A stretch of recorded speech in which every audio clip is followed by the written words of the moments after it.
Menyusul Anies Cak Imin yang tidak menerima hasil Pilpres 2024, Ganjar Mahfud juga tidak menerima hasil Pilpres 2024 dan akan mengajukan sengketa ke Mahkamah Konstitusi.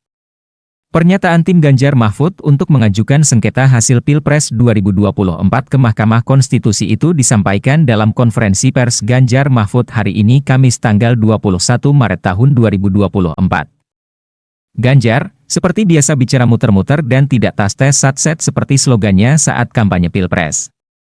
Dia memulai pernyataan dengan cerita-cerita, seperti kebiasaan yang dilakukannya saat debat Capres. Berikut ini pernyataan Ganjar Pranowo yang muter-muter dan bulat itu. Terima kasih Pak Todung. Assalamualaikum warahmatullahi wabarakatuh. Selamat pagi, salam sejahtera untuk kita semua, Pak Mahfud, Pak Todung dan teman-teman tim hukum. Saya menyampaikan terima kasih atas kehadirannya.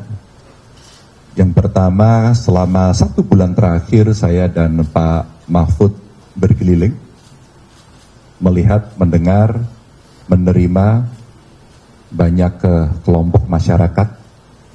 Mereka menyampaikan kepada kami cerita-cerita tentang proses pemilu yang terjadi di Indonesia ini.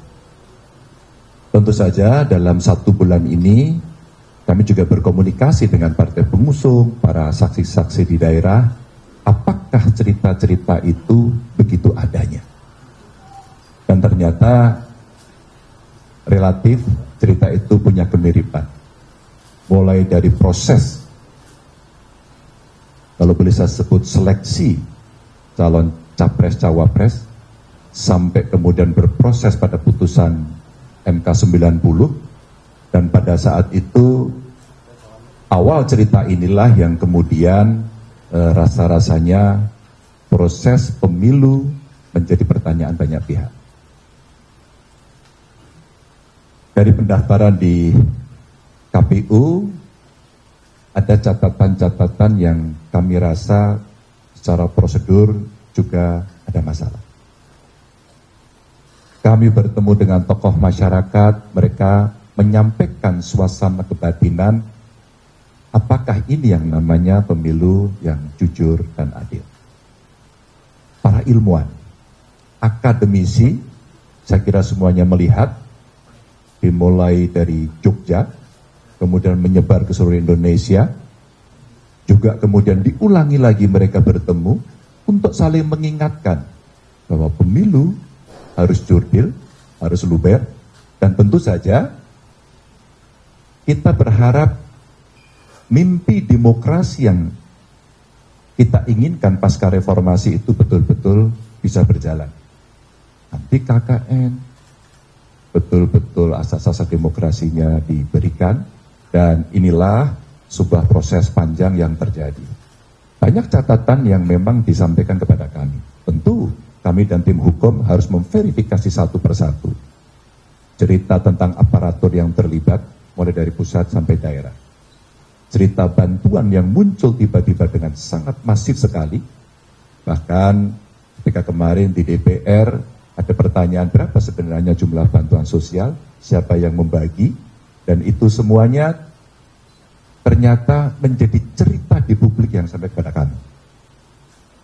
Bahkan Bapak Ibu, teman-teman semuanya, dari apa yang ada riset yang mengatakan ada korelasinya antara bantuan itu dengan masyarakat akan memilih sesuai dengan yang ada dalam hatinya atau terpengaruh dengan bantuan itu.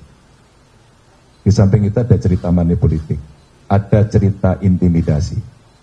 Saya kira inilah yang kemudian kumpulan cerita dari publik yang masuk kepada tim Ganjar Mahfud.